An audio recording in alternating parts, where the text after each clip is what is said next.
मैंने एक व्यक्ति को देखा है, उसको पागल कहते हुए मुझे लगता है कि वो पागल है तो फिर हम क्या हैं उसके बाद। 50 साल का रहा होगा, उसके कपड़ों से दुर्गंध आती थी बहुत ज्यादा, शायद 2-3 साल से कपड़े नहीं धोए थे उसने अपने।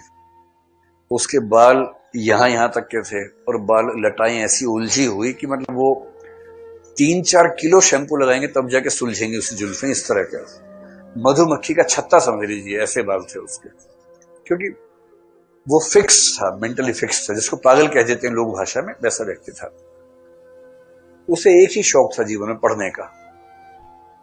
सुबह 8 बजे घुसता था, जहां सीट मिल गई वहां बैठ गया, वहां आसपास जो भी किताब रखी है वो उठा ली, पढ़ना शुरू। हम सब बीच में उठ रहे हैं, वो उठ भी नहीं रहा, पढ़ने में लगा हुआ है।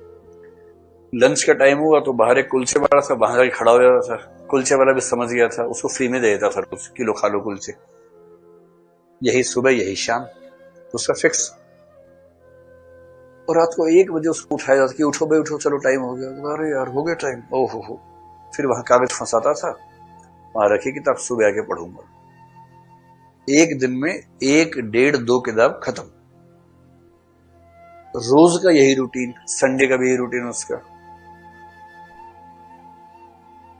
तो फिर हमने उससे पूछा, भाई यूपीएससी की तैयारी की थी क्या कभी?